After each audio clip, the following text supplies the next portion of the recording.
Good morning, everyone. Today's video, or at least this morning's video, is purely a stream of consciousness. So if you're looking for really deep, well thought out ideas, then this video is not for you. I suggest you, if that's the sort of thing you look for in a channel, check out my other videos. They typically are a little more developed than this one. But this video is just a stream of consciousness about the state of gaming as we know it today. And on the screen here, I have pulled up sort of the three biggest players right now in gaming, and that would be, at least in American gaming, rather, that would be the Xbox One, the PlayStation 4, and the PC gaming on the left. And the reason the left side panel there is bigger, it's not because I think PC gaming's better, it's because I also have other tabs open that I want to go through. And I also want to point out that I don't include Nintendo in this right now, largely because their very popular system has almost no games for it, has very few games. One of which is outstanding according to reviews, obviously that being the Zelda game, but also because it's not readily available just yet, as of March 28th, the recording of this. So I don't want to include it yet because it's not clear where it stands in sort of the line of things, so I sort of left it off. Now, it's often cited by PC gamers that PC is the superior platform. And it's often pointed out by console gamers that consoles are cheaper to get into, and are less based off of your ability to put your own computer together to get up and running. It's often cited by console gamers mostly that PC gaming is more complicated. And I will admit, it is more complicated. I will give you that point very quickly.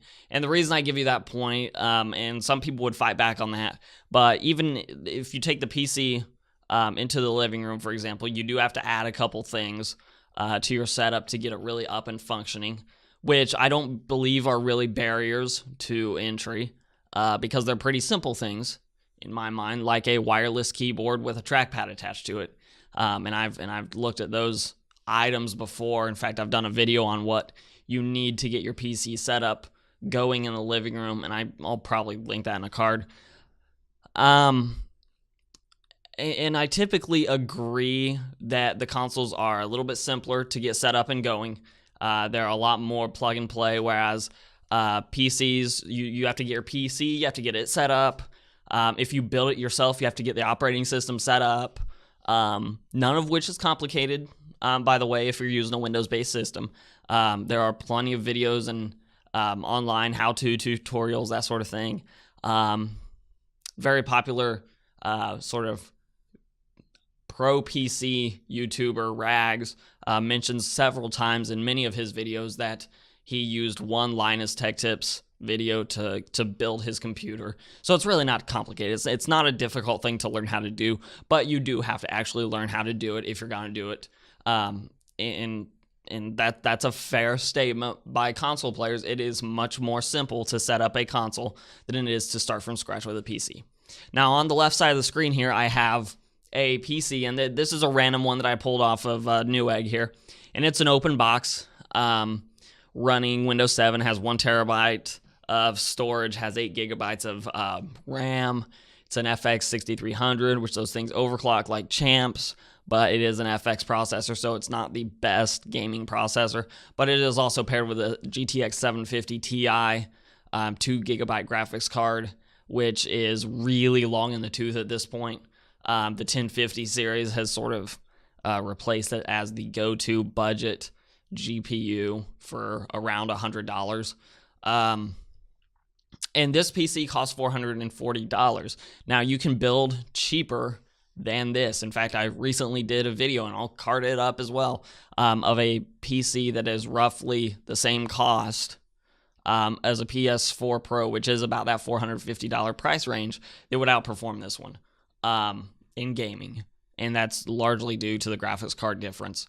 And I encourage you to check that out. So I pulled this PC up, very quick search, just to sort of give you a baseline of what you can kind of expect if you're actually going to the store and just buying a pre-built gaming computer. And if you remember, the only real difference between a gaming computer and a regular computer is that the gaming one typically has a dedicated graphics card, and a just typical run-of-the-mill computer that you're going to plop on your desk and just do day-to-day tasks like web browsing and watching YouTube videos. That one may not come with a graphics card, and really the only thing you have to do to upgrade it to become a gaming computer is add that graphics card.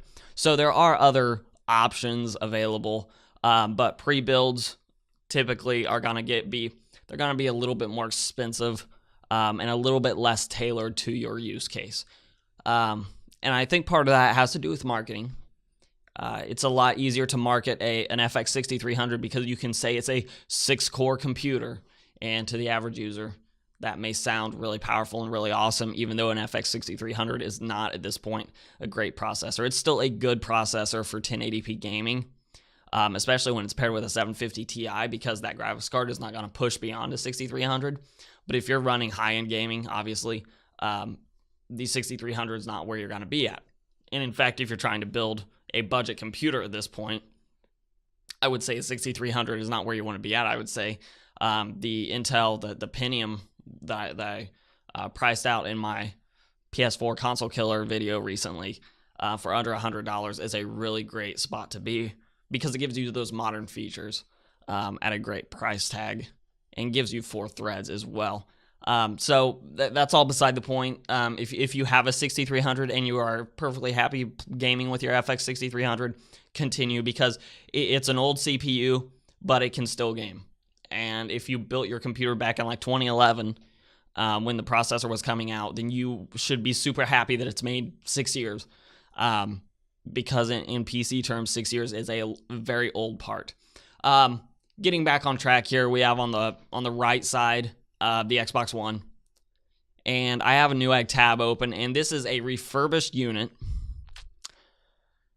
and it comes in at $215.97 with a 500 gigabyte hard drive. Now, to get into gaming as an entry level thing, that's a really good price. You'd be hard pressed, and I've done it. In fact, I have one sitting over there in the corner that would probably, actually not probably, it would outperform this gaming console, and it's a PC that I built for around the same price point. Now, the PC requires you to hunt parts down. For example, I started with a Dell Optiplex with an old i3 in it, and then added the graphics card. So it did involve me sort of hunting things down, but it was cheaper. So, but to just get into gaming, that price is a lot easier to swallow than the $440 price on the left. On the PlayStation side of things, if we go over to Newegg, currently they have a promotion, a PlayStation 4 with 500 gigabyte hard drive for $50 off. That would put it at $250. Again, a really good price to get into gaming, $250. I will say this, I won't blanket statement this, because it is possible that you could find a gaming computer that would outperform these for cheaper. I think you'd be really hard pressed to find one that's a new parts, new everything, for cheaper, that would outperform these consoles at that price point. And that's typically what happens with the consoles in years past. Is you'll start with the console is kind of expensive for what it is, and I think the PS4 Pro is going to be there, or is there rather. And I think Xbox Scorpio is going to be at that point where it's price to performance. I feel like the computers at launch are going to beat it out. And then over the course of the console's lifetime, as the price comes down, I think it gets a little bit harder for PCs to keep up with the price to performance. And that's because you can get up and running for such a cheap cost on consoles right now.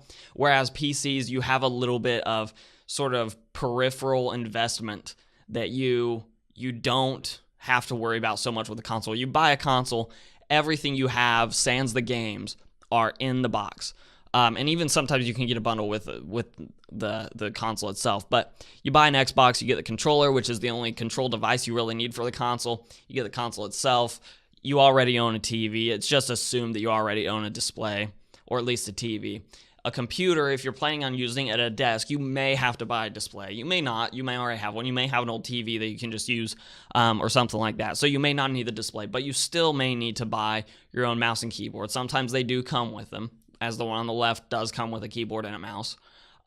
You may need to buy a sound device. If you're not using a TV as your display with a built-in sound solution, you may need to bring headphones, which you probably already have your own headphones anyways, but you may need those.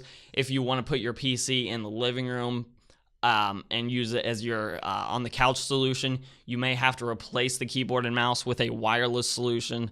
If you're planning on doing that, you may also just need to go ahead and get a separate controller. So there's a lot of, in my mind, the PC, the beauty of the PC is that you can fit it in almost any solution you want, and it certainly fills any solution that consoles fill. It's just that sometimes you have to make extra accommodations to get it up and running. And that's something you just don't have to account for with the consoles most of the time. Now, there's always exceptions to every rule you can make. So the question comes my way a lot when I'm talking to my friends that are into gaming, that aren't necessarily so familiar with PC gaming, but they hear me talk about it all the time because it really is more than just a hobby to me. I'm a bit of an enthusiast. I really love the diversity of the PC gaming market, and a lot of people will come to me and ask me why they should switch over. If they're gonna switch over, maybe they're coming from PS3, Xbox 360, haven't upgraded yet, which is surprising because the current generation consoles have been out for plenty long. So what are the advantages of PC gaming that should convince them to go over? And the first thing I always mention, or one of the first things I always mention, is exclusives. Because normally I'm not getting I'm not talking to a diehard Xbox fan, and I'm not talking to a diehard Sony fan.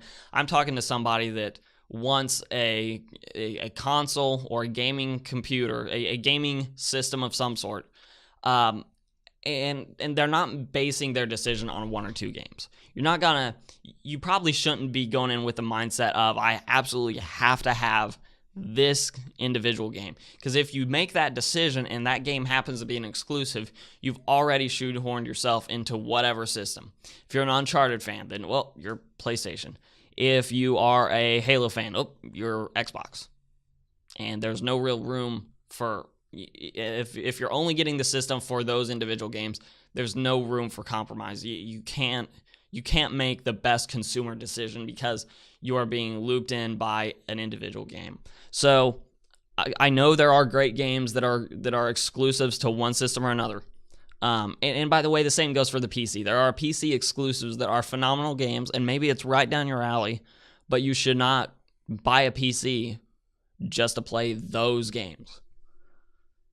So if consoles or if exclusives in general are off the table and those aren't being as the point of consideration, because honestly I believe that there are great exclusives for all the major systems and they may influence your decision some, but you can replace one great exclusive with another more times than not.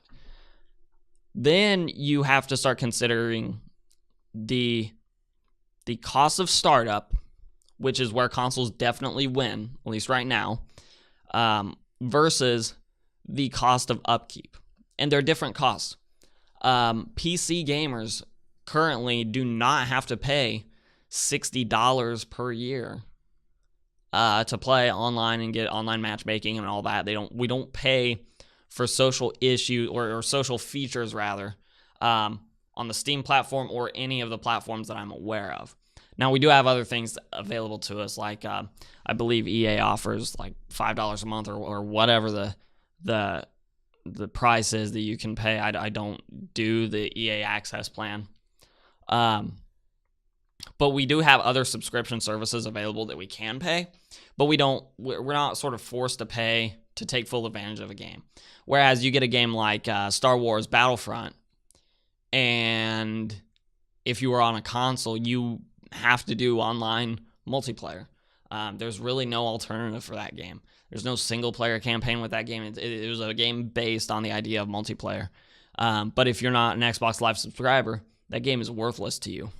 So you do have to consider the extra cost of your subscription fees per year. And I know that if you're proactive about it, you can often get those subscription fees for a greater discount, whether it be an Amazon promotion, whether it be Newegg, whether in the online store, whether it be the Xbox store or the PlayStation store, that they may have promotions. So you can usually get it for less than $60 a year, but not necessarily always.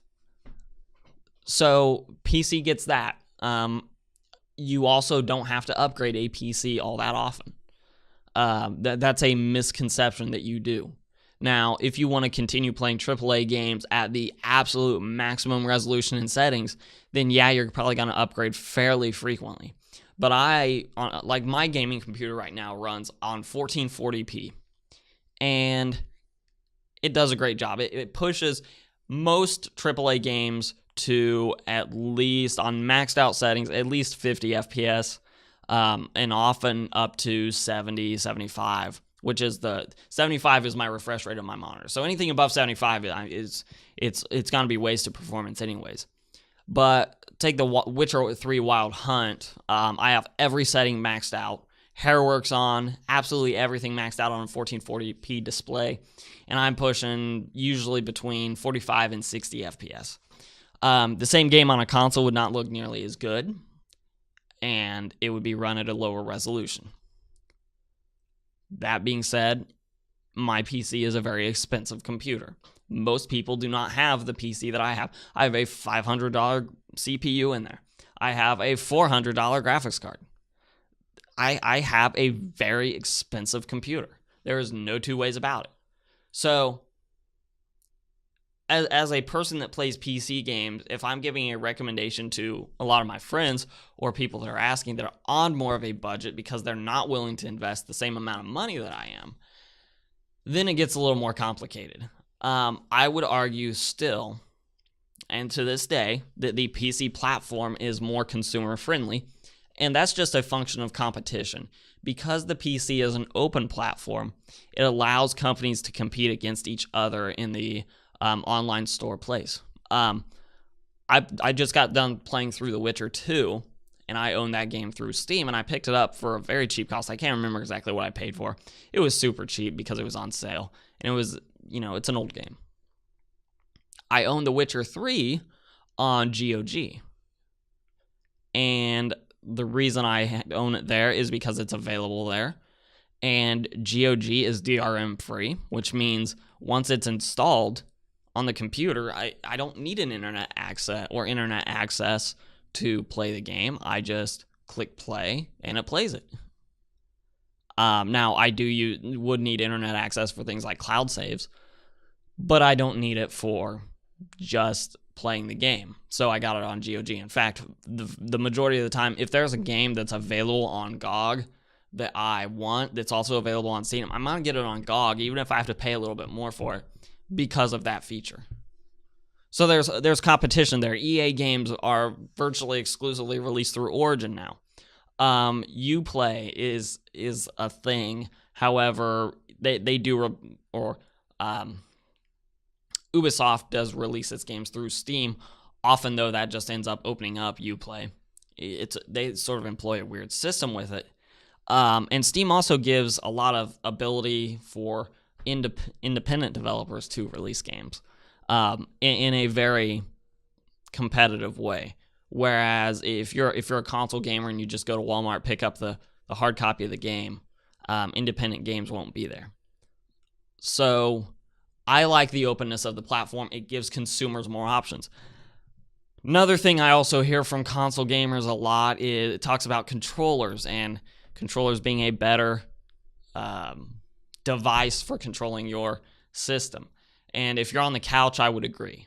There are some weird solutions from companies like Razer that give you like the keyboard and the mouse pad all in your lap. You have this cable that goes off to your computer. Those are really bulky solutions. Honestly, if I'm playing in the living room, I'm going to be using my controller. I have a wireless dongle. In fact, it's right here. It's a wireless dongle for an Xbox One controller, which I do love the Xbox One controller. And and that solves that problem. And I don't view the consoles or console people talking about console players talking about how the controller is the superior device. It may be for you. For some games, I agree. For some games, I disagree. For a real-time strategy game, for example, it's mouse and keyboard. That's basically your only option. The Steam controller does give you a second option now. But if you're talking a sports game or a racing game, I would agree. A controller, unless you have one of those awesome steering wheel setups that are extremely expensive, the controller's the way to go on any sort of racing game. So in some cases, I agree. But it sort of highlights the point that PCs have the option, which is another consumer-friendly thing. I was looking in GameStop last week rather, because I was just burning time. I'm on my spring break. I was out. I just wanted to get out a little bit and sort of peruse around a little. So I was in a GameStop, and Rock Candy had USB. They were wired controllers. They were Xbox One controllers.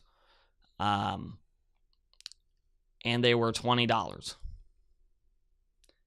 Now, on top of that, now that's an option that's available to PC and consoles, but consoles have less available third-party control devices. PCs have, in addition to any number of keyboards and mice you can also get any number of controllers. I have a Super Nintendo USB controller. So if I happen to want to play an emulator or something like that from the Super Nintendo era, I have a controller available to me. If I wanted to play a Nintendo 64 game from that era, I could find, and the one that I tested out wasn't very good, so I would look for a different one, but I could find a Nintendo 64 controller that was USB that I could play those emulated games on. Same thing for GameCube games, same thing for PlayStation games, all those. The nice thing, too, is as a PC gamer, I can use a PS4 controller alongside an Xbox One controller on the same platform playing the same game. So PCs, just as an overarching thing, yes, they are a higher cost of entry in the gaming market. But I also fully believe they are a more friendly to the consumer, a more friendly platform over the long run. So that's my stream of consciousness. Really no point to this video other than just sort of talking about the entry into the gaming market, and what I believe is the friendlier platform. However, if you are really on a super tight budget, the consoles may be for you. If you're a really casual gamer, consoles might be more for you. If you have a bunch of friends that are all playing their Xbox Ones, then I would agree. It's probably more beneficial for you to own an Xbox One. There are always those factors we can point out. And you could say the same about Steam. You could say the same about the PlayStation Network. Exclusives. You could always talk about how you might like PlayStation's exclusives, and that's why you went that direction. And that's great. Maybe you like Xbox's exclusives, you went that direction. Maybe you like real-time strategy games, in which case you would probably go PC. So there are always these sort of preferences that we have that may lead us down one path or another, and that's just fine. But from an objective standpoint and a consumer-friendly standpoint, I think you'd be hard-pressed to argue that the consoles are more consumer-friendly than the PC platform. I think the PC platform to get up and going may be a slightly higher startup cost, depending on how much you're willing to scavenge around for parts or for your computer. But in the long run, I think from the lack of paying subscription services, from a little bit better selection on other websites like G2A, where you can find games for much cheaper than even on Steam, between the Steam summer sale, between the Steam winter sales, the Christmas sales, all those, I think that the platform of the PC is more consumer friendly. And hopefully we see consoles sort of open up a little bit and sort of give consumers a little bit more options. Because I think options in the marketplace are always pro-consumer. I think they're always the right way for at least consumers to benefit. And my hope is that as gamers, we sort of stop this whole like PC's better. We stop the whole consoles are better. We can, instead of taking it so seriously, we can laugh about things like the PC Master Race or the Xbox or things like that. Because in the grand scheme of things, we're all consumers of gaming. And I think we should support things or initiatives, or platforms even, that give consumers more options.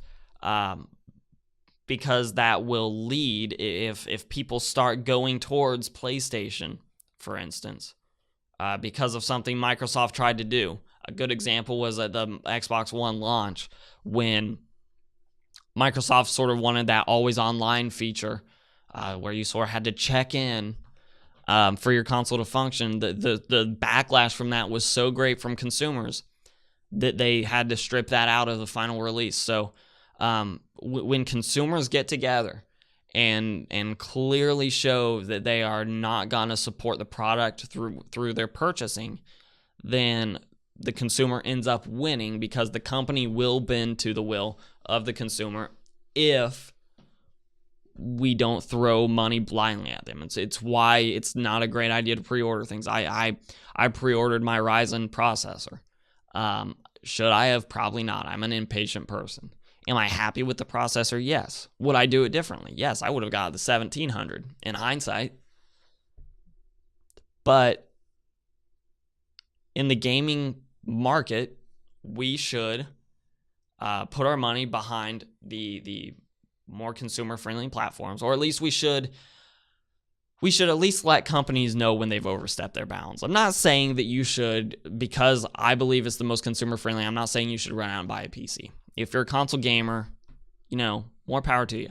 But if a game comes out that it has a very anti-consumer system, for example, sort of the pay-to-play systems where you can use microtransactions to actually get better experience, gain a competitive advantage, that sort of thing, then no, I don't think as a consumer it's in your best interest to support those games. In the short term, it may be fun, and it may be a game that you really like, but in the long term, companies will take advantage of that and will push that until they see a backlash from the consumer.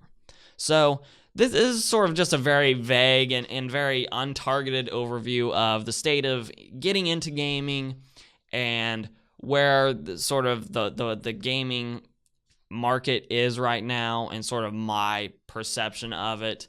There are advantages to all the systems. There are disadvantages to all the systems. And we could argue those all day long. And you may still be a console gamer, you may still be a PC gamer, you may not change your mind, you may change your mind. We could argue constantly. But that's just my overview of the sort of the gaming market and where I think everything is. And tell me your thoughts down below. Tell me your comments. If you were getting a new gaming system of some sort today, let's assume you're either coming from an old, outdated system, like a PlayStation 3, Xbox 360, like the old generation system. Maybe you're upgrading your computer, or your computer is so old that it's not worth upgrading. You might as well start from scratch. Tell me in the comments down below what you would do. Would you buy a new PC? Were you happy with your PC experience? Would you go buy a console? Are you happy with your console experience? Tell me the advantages that you see of your given platform, your platform of choice. I'm really legitimately curious. So on top of that, guys, as usual, if you like it, give me a like. If you dislike it, then feel free to dislike down below. Like I said, just a stream of consciousness video. You can follow me, and I'll go ahead and switch this on. Here we go. But you can follow me over here. Down there. Down. Right there. Right there. You can follow me there at Hoosier Hardware on Twitter and on Instagram, both. It's the same handle for both. I'll let YouTube go ahead and put some videos up here from my channel for you guys to watch. I appreciate you. If you stuck around for the end of the video, I appreciate you watching, guys. And I'm Shane with Hoosier Hardware, and I'll see you guys in the next video.